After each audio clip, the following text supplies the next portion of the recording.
ப்ரைஸ்லாம் கத்த பிரியமாதே பிள்ளைகளே, இந்த நாளில் வேதத்தில் வசந்த தியானம் பண்ணலாம். பார்த்தீங்கன்னாக்கா பிரசங்கி 10:1 சொல்லப்பட்டிருக்கு.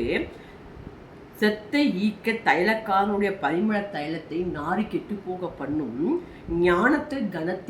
ஞானத்திலும் பேர் பெற்றவனாய் இருக்கிறவன் சொற்ப மதியினம் அப்படி செய்யுமா.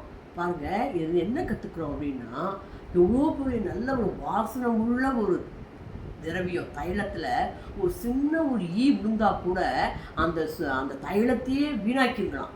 அதே போல் பாருங்கள், ஞானத்தில் கனப்பெற்றவன், ஞானத்தில் பேர் பெற்றவன் சின்ன ஒரு மதியினம், சின்ன ஒரு மிஸ்டேக் பண்ணால் அவனுடைய பேரே வீணாக போயிருக்கலாம்.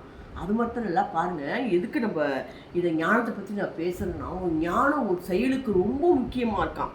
இப்போ பாருங்கள், அதுலேயே பார்த்தீங்கன்னா 10 சொல்லப்பட்டிருக்கு.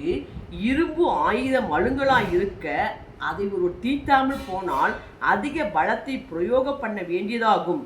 ஆகையால் ஒரு காரியத்தை செய்வதற்கு செவ்வையாய் செய்வதற்கு ஞானமே முக்கியங்கள் சொல்லப்பட்டிருக்கு. அப்போ ஒரு காரியத்தை செய்வதற்கு எப்படி ஒரு மரத்தை வெட்டினா பாருங்கள், அந்த அதுக்கு வெட்ட வேண்டிய கத்தி மொக்கையாக இருந்தால் சாஃபாக இல்லாட்டி நம்மளோட பலமும் நேரமும் வேஸ்ட் ஆகலாம். அது மாத்திரம் இல்லை, அதே போல் ஒரு ஞானம் இல்லாமல் ஒரு காரியத்தை செய்யும் பொழுது நேரம் வேஸ்ட் ஆகலாம். அதெல்லாம் பார்த்தீங்கன்னாக்கா பலமும் வேஸ்ட் ஆகலாம், பலமும் நேரம் வேஸ்ட் ஆகும்.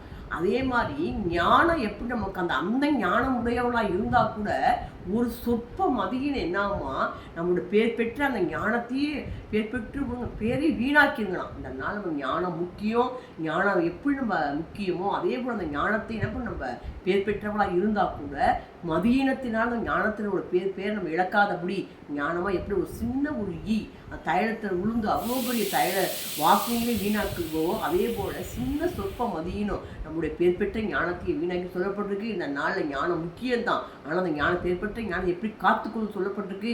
காத்துக்கொள்ளுங்க, ஆசை பெற்றுக்கொள்ளுங்க. Praise our God bless you.